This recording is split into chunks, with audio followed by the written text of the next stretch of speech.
Danica, well, protests are expected outside the court appearance of the alleged Dros rapist. Ninow is due back in the Pretoria Magistrate's Court this morning. Now, he allegedly followed a 7-year-old girl into a bathroom and raped her in the men's toilet. During his last appearance, hundreds of protesters gathered outside court. Well, Aaron Bates is keeping an eye on that story for us this morning. Aaron, a very good morning to you. Before we take a look at if there's any activity outside court there, what are we expecting this appearance to be for? What's Ninow in court for today? What's the process?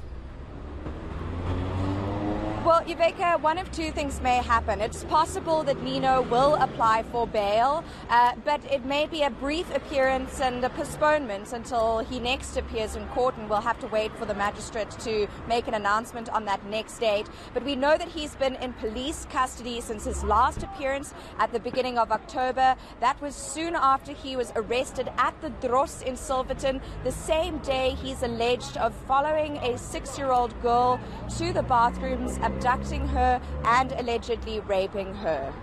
And we understand, Aaron, the last time he appeared in court, there were huge crowds. There were people from various different organizations, whether they were political, whether they were NGO, civil society, who had protested. We several reports that there will be similar protests today. Are you seeing any signs of such activity outside court this morning?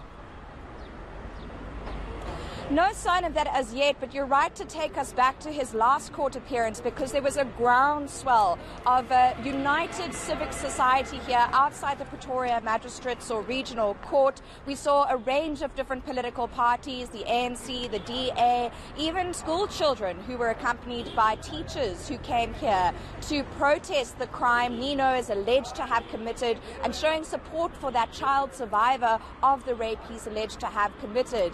And I've certainly tried to get hold of the family. You can understand this is an incredibly difficult time for them, and the NPA has told us that the child is receiving necessary counselling. But there's been an incredible response from the public to a crowdfunding campaign to try and provide any support financially that this child and her family may need. In fact, I went to the website this morning just to see how that campaign is looking. Donations from around the world, amounts in dollars and in rands, wishes from people around the country and beyond for that child, wishing her well, wishing her healing and strength as this case continues. I mean, you know, we know that, yes, that there's been that outpouring of support for the little girl. Tell us about Ninow himself then, Aaron. We understand at the time of this alleged this incident, he had a pregnant fiancée, and we saw reports of that coming out. Has there been anyone in court for him? What's he seemed like in court? Just a general sort of outlook on his side of things there in court.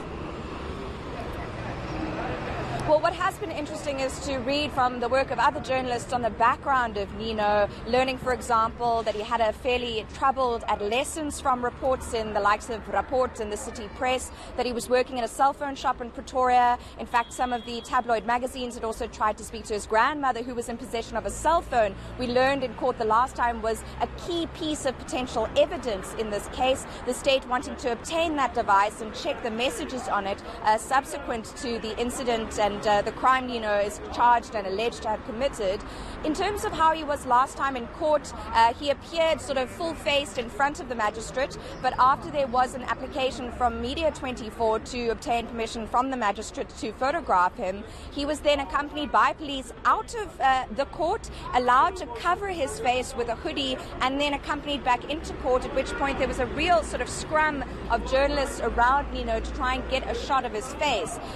There were lots of members of the public in the benches behind him, heckling him, asking him if he was now ashamed to show his face, and slandering him in other ways. And a real palpable anger, Yuveka, not only here outside court the last time he appeared, but also online. This real sort of anger and outrage and horror at the crime Ninow is alleged to have committed against this child. All right, thanks very much, Aaron Bates there outside court in Pretoria. The next appearance of the alleged Dros rapist, Ninow, he's expected in court in just a little while.